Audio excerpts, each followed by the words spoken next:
Hello everyone, and thank you for watching Dixie Living Homestead. This morning I wanted to share with you one of our family's favorite recipes for our morning chocolate chip muffins. A lot of us try to cook with sourdough, and this is one of those recipes that definitely uses up a whole lot of my sourdough starter and makes me feel real good about what I'm putting in my family's bellies. Now, this is a large recipe because I do have a large family. I'm feeding eight of us.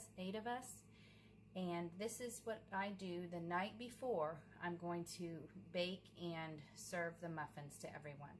So I'm going to go ahead and take my sourdough starter. This I fed early this morning, and right now it's about 8 o'clock at night. It's evening. You can look inside and you can see that it's pretty bubbly.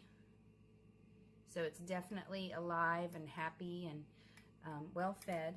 And I'm going to take this measured mixing bowl, and then rather than ladle it out like I would if I was making bread or biscuits or something, I'm going to use the guide marks that are on here, and I'm going to just go ahead and carefully pour in, but it will make a mess, 2 cups of this active starter.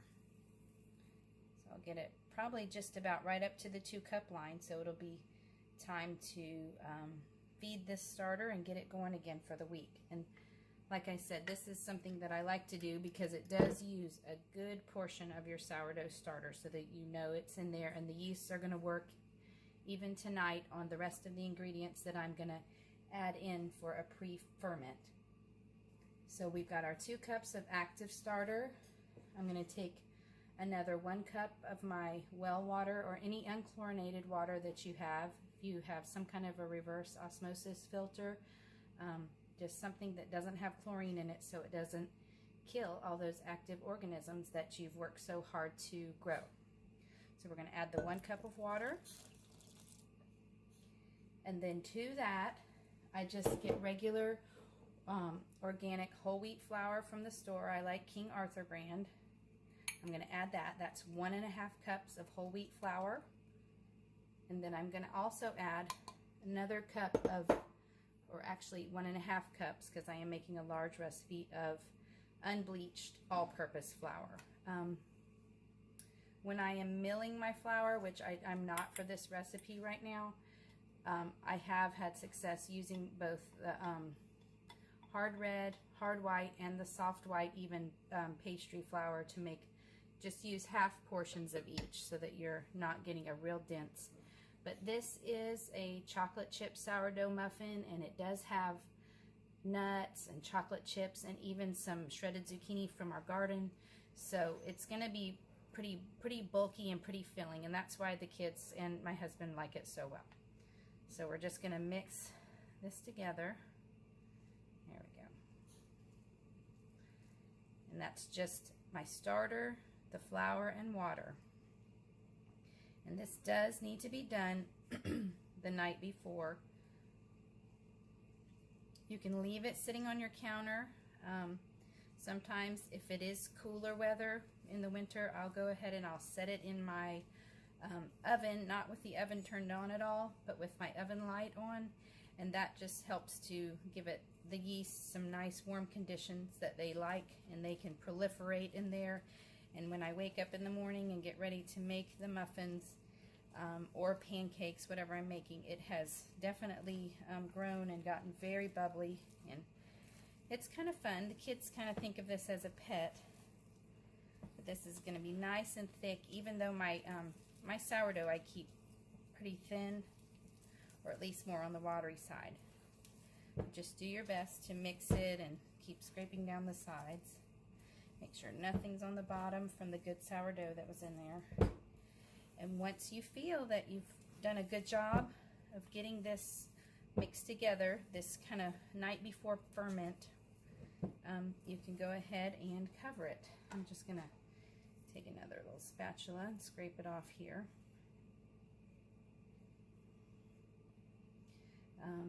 And this is another one. The kids, especially the girls, they know if I say, go get me some sourdough ready for the morning, she'll, you know, usually they'll ask me, you know, big one or small one, so they know if they're doing 1 cup of starter or more than that.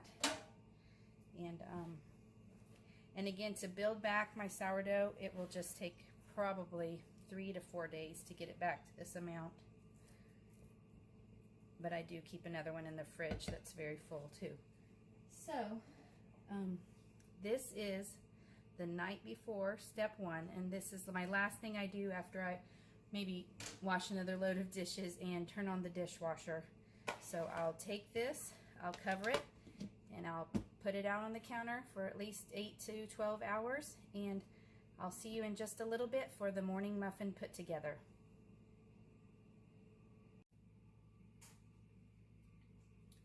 Welcome back. It is the next morning, and I have gone ahead and taken the pre-ferment, I call it, out of the oven, which is where I let it ferment overnight.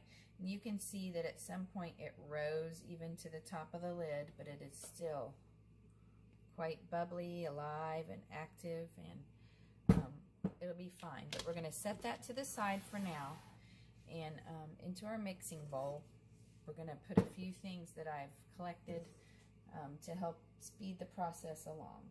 Okay, so I've gone ahead and preheated the oven, and we have the baking powder, baking soda, and salt. We've got that here. I'm just going to give it a small stir. Then we're going to add in the cocoa to that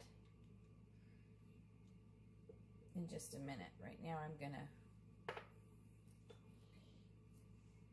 pull out where I've collected, not collected, but I've placed the cocoa that we're going to use today, which is 1/3 a cup of cocoa, and this is also a 1/2 cup. You can use either brown sugar or sucanat, and sucanat is what I've used. It's just unrefined sugar, cane sugar. But I'm going to stir together the cocoa and the brown sugar or sucanat, whichever you're using. Then I'm going to add in that baking powder, baking soda, and salt. We're going to want to get this all incorporated.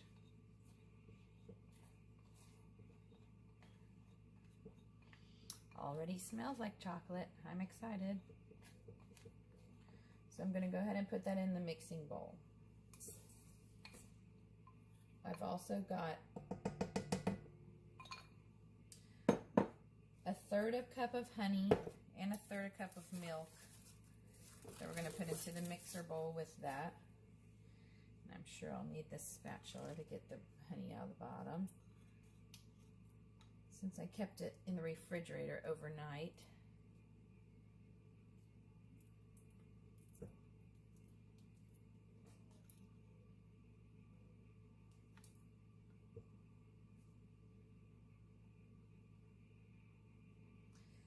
Now, some people don't like nuts. There will be nuts in this recipe, and you can leave them out pretty much.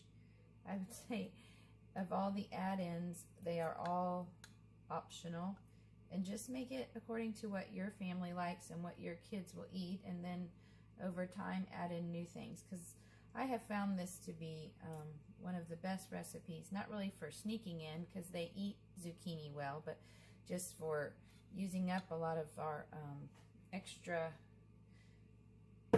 zucchini squash that we get in the summertime. So right now we have the baking powder, baking soda, salt, cocoa, honey, brown sugar, and the milk in here. I'm also going to go ahead and add in 2 eggs that are just in here. And let's see what else. Okay, we'll put in the vanilla right now too. That's right. Everything that's liquid. And this is an officially measured teaspoonful of vanilla. Did you like that? And I'm going to go ahead and put this on. Let me move this over.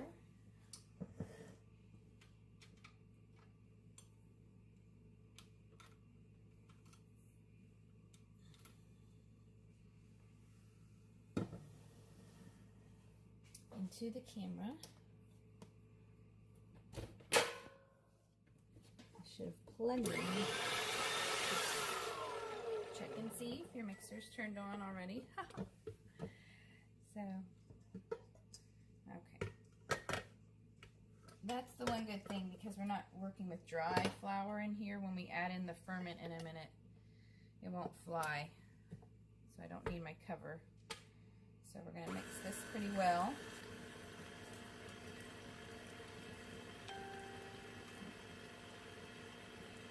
I know one thing I didn't add in yet. Should be in here. Let me grab the butter. And this is 1 whole stick of butter, or half a cup.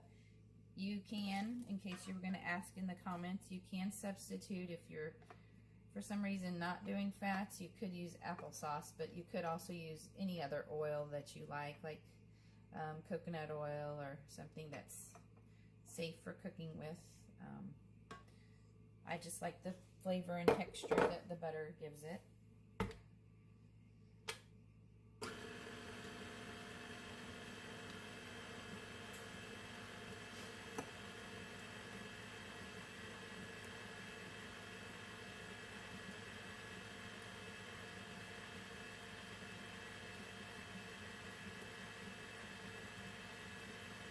Okay, that looks like it's coming together just fine. So I'm going to go ahead now and add in what we fermented overnight, the sourdough. Let's see if there's anything up here worth getting off.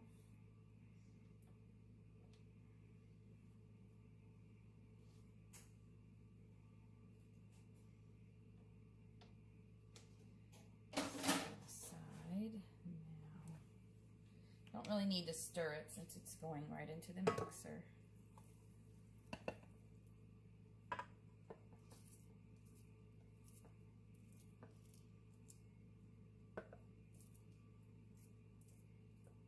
And I will do another video showing you how I capture my wild yeast. You don't need to buy or order a starter sourdough from anywhere. If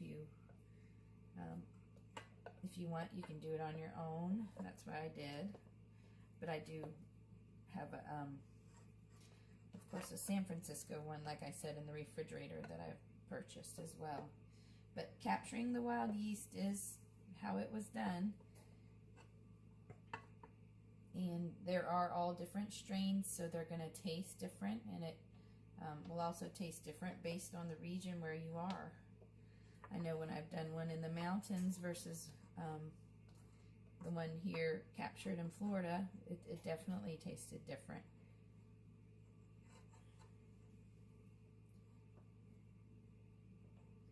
But wild yeast and the sourdough are virtually interchangeable.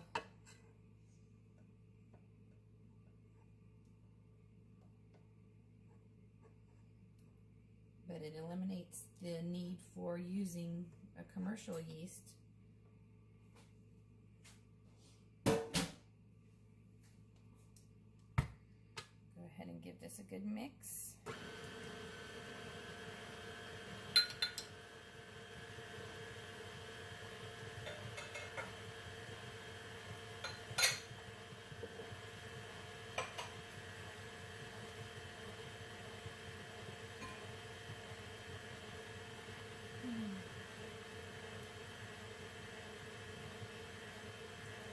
Coming up, I will do the sourdough chocolate cake that we make too.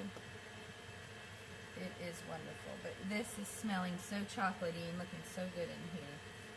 So after we've got all of our wet and dry ingredients mixed together, now is when we can go ahead and add in the other things that we're going to use to flavor and to give this, ooh, it's so bubbly in there, its personality. So to this, I'm going to go ahead and add,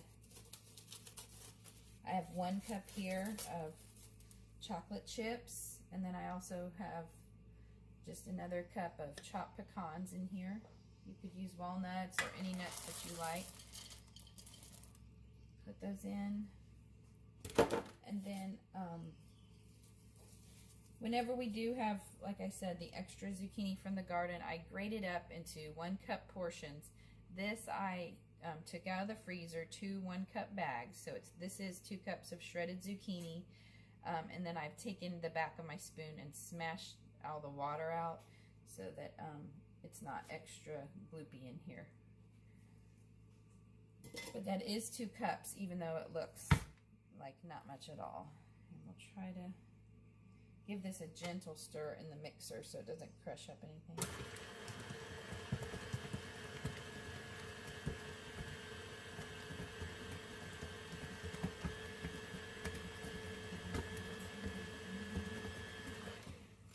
Okay.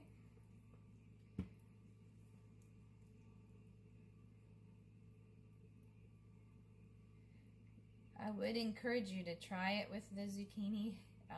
I promise it's not going to be strong flavor or offensive to anyone. Maybe someone super picky might know it's in there, but I don't know.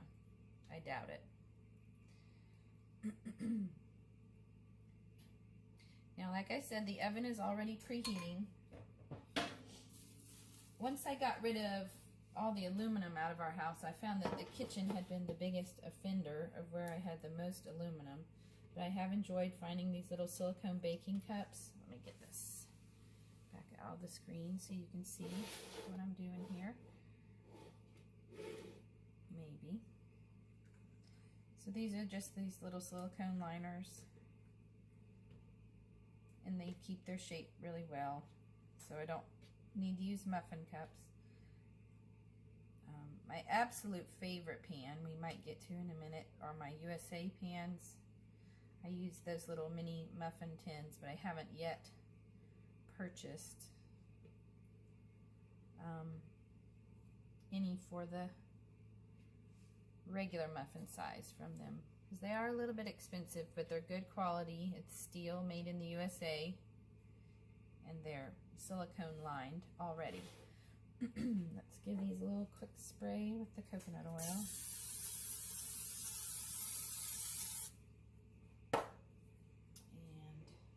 And where is my little ladle? I'll use this.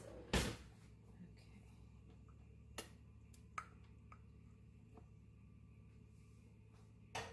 So I'm just going to go ahead, as you can imagine, and I'm going to fill each of the cups. About 2/3 of the way full, because they puff up. And you do need to work somewhat quickly, since the baking soda and baking powder have now combined and activated for the first activation. When you find that double acting baking powder, that's what double acting means. It activates the first time when you mix it together, and then the second time when you add heat. But if you want your rise and your fluffiness, we're going to move quickly here.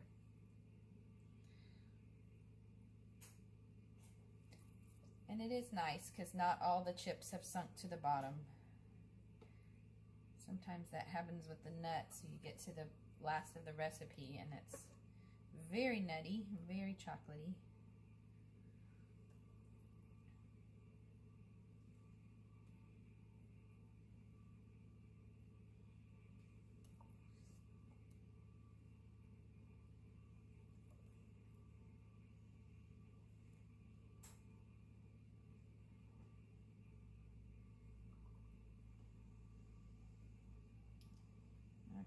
Just make sure that one looks a little cheated, skimpy. Okay, I'm going to slide these over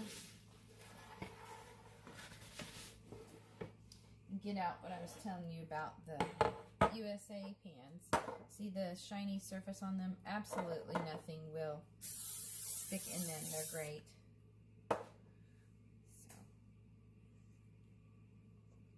I started using these little mini muffin sizes when I had tiny toddlers, because rather than giving them a whole or even a half of a muffin for them to just smash in between their fingers, the bite-sized one was better. I could give them just 1 or 2 at a time, and if they ate that muffin, they could, you know, have more. So now kind of all the kids enjoy them. And since I am just about overfilling all of these, they're going to really be instead of kind of a 2-bite muffin, it's going to be more of a 4-bite muffin, because they will round and puff up at the top. So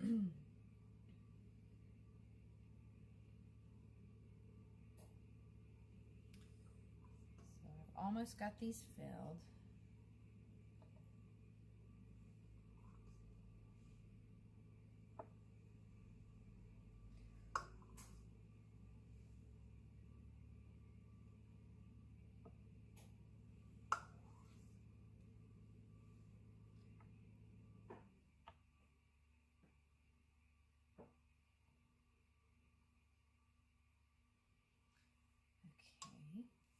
All right, I'm going to go ahead and put this pan as well as the first pan into the oven that's already preheated to 400 degrees, and it's going to bake for 20 minutes, and I'll let you see them when they come out.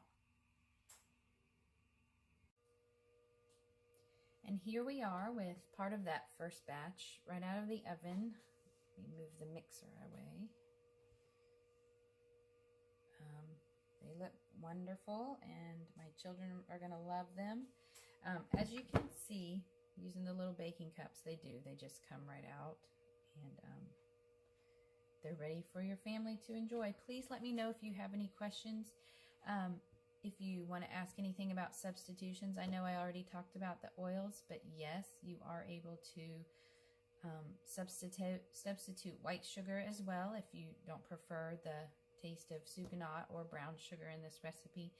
But if you have any questions, please let me know, and I look forward to seeing you in the next video, and thank you so much.